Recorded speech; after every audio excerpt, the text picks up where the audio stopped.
Bismillahirrahmanirrahim. Assalamualaikum warahmatullahi wabarakatuh. Perkenalkan, saya Samuji, mahasiswa Universitas Terbuka Jakarta. Saya dari Fakultas Sains dan Teknologi, di mana program studi saya yang saya ambil adalah agribisnis di minat penyuluhan. Di sini saya akan mempresentasikan tugas 3 dari mata kuliah metode penyuluhan pertanian yang berjudul Teknik Dasar Persiapan Media Tanam Cabai, Tomat dan Tanaman Hias. Di sini tujuan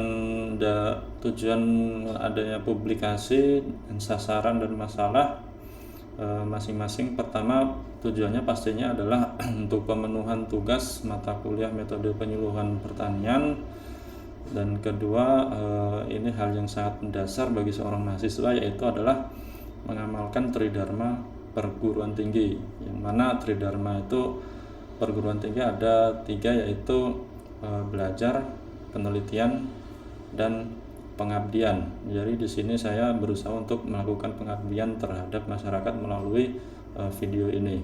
Dan yang terakhir yaitu pastinya untuk menguatkan pengetahuan dasar dan teknik menanam. Karena memang dasar itu adalah hal yang sangat krusial, yang sangat penting ya.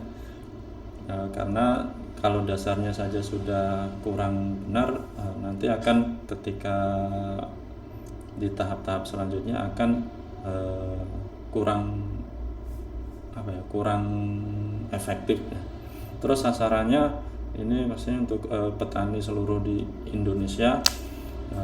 Terus yang kedua adalah kelompok petani yang khususnya ada di kota-kota ya, karena memang saya saat ini berada di Jakarta dan di daerah perkotaan, dan cukup sulit untuk melakukan pertanian di daerah perkotaan. Masalahnya yang terjadi adalah lahannya pun pasti sangat terbatas ya, karena memang teknik yang dibutuhkan pastinya nanti akan berupa lahan ya, karena kita tahu sendiri daerah perkotaan itu lahannya seperti apa. Terus pengetahuan juga banyak di kota itu memandang pertanian itu hanya untuk di daerah desa ya, dan menurut saya itu kurang tepat, karena menurut saya bertani itu bisa dilakukan di mana saja dengan cara yang sekreatif mungkin ya, untuk melakukan tanam menanam. Terus juga pastinya yang jadi masalah terakhir itu adalah pasar.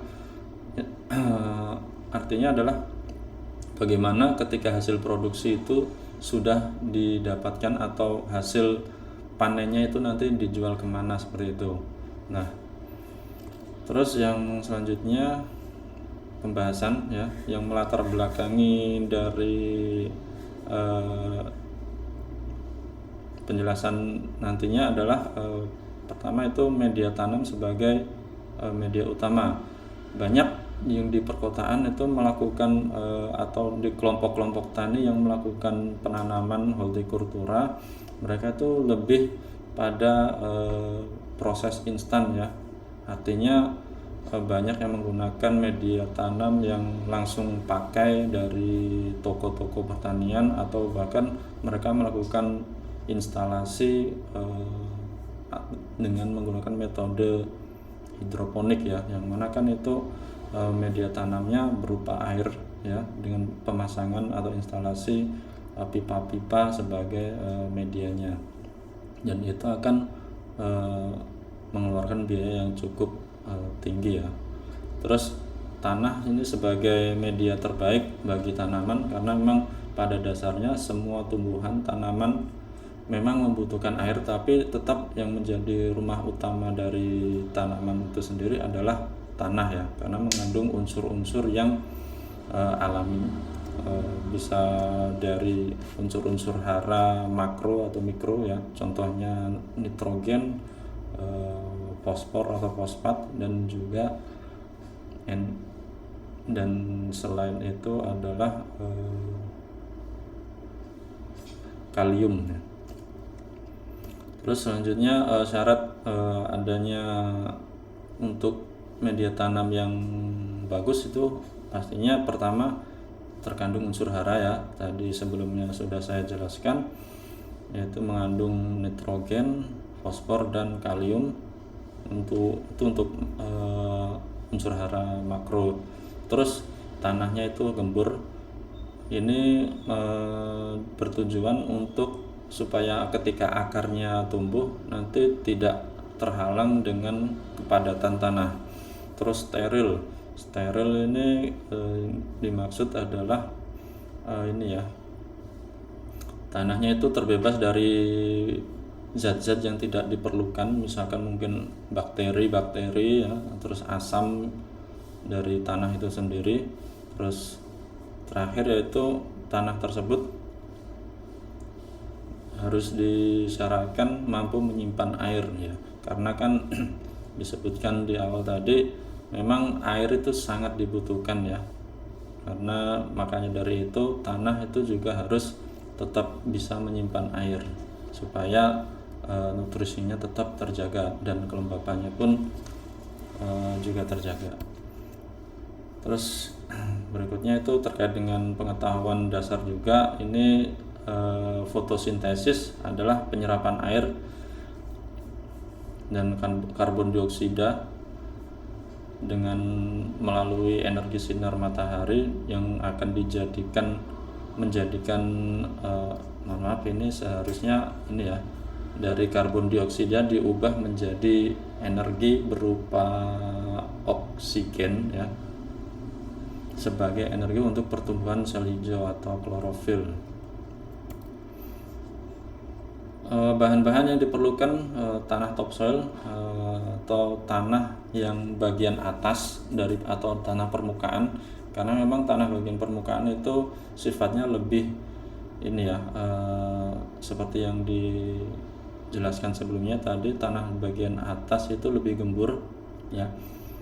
Contohnya itu bisa dari lapukan dedaunan atau lapukan bekas jerami ya, kalau di desa itu banyak, tapi kalau di kota itu biasanya cukup tanah yang berkisar 5-10 cm paling atas. Terus ada pupuk organik ya, bisa berupa kotoran hewan atau kohe, kompos dari dedaunan ya yang kering. Terus bahan penyimpan air bisa dari arang, genteng, batu bata. Untuk aktivasi arang ya, karena arang itu membutuhkan aktivasi sebelum dipakai, itu dengan cara ambil arang sekam, rendam dengan air kapur ya, kecuali dolomit. Sebenarnya untuk dolomit itu bisa dipakai, tapi karena ini sifatnya untuk meminimalisir biaya ya, gunakan air kapur bangunan pun sebenarnya sudah cukup. Terus dibiarkan sampai 24 jam supaya mengendap ya, lalu ditiriskan untuk mengeluarkan asam yang tidak diperlukan. Nah, ini salah satu proses untuk sterilisasi ya.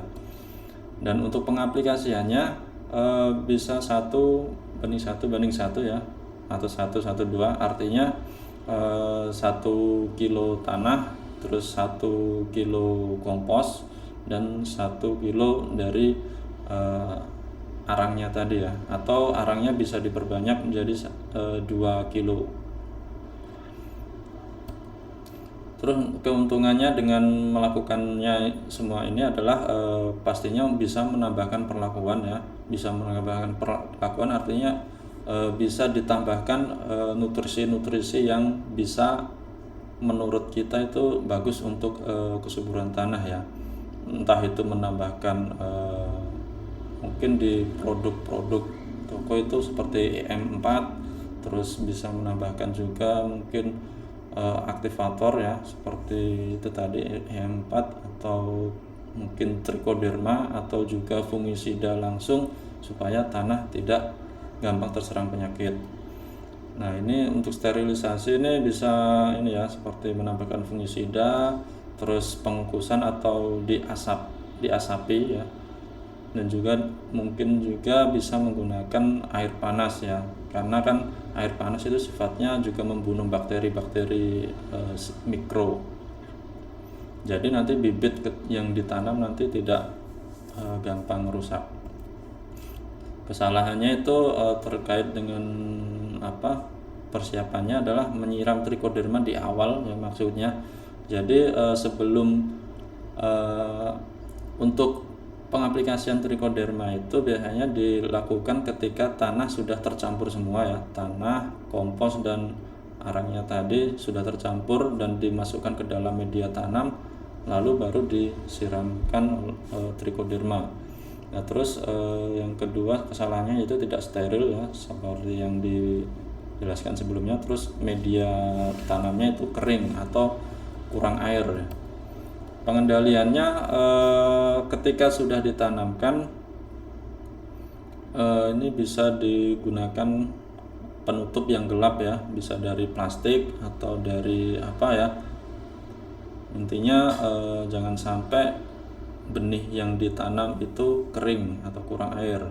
Terus suhu ruang juga menentukan, jangan kalau bisa ini jangan dikenakan atau memang seharusnya jangan langsung diberikan ke sinar matahari secara langsung. Nah kompos ini bisa dari beberapa bahan ya, dari batang pisang bisa, atau mungkin dari daun-daun yang sudah kering ya, atau mungkin sisa-sisa makanan dari dapur ya, itu bisa dipakai untuk kompos. Terus juga ada jasad mati ya, ini maksudnya itu mungkin punya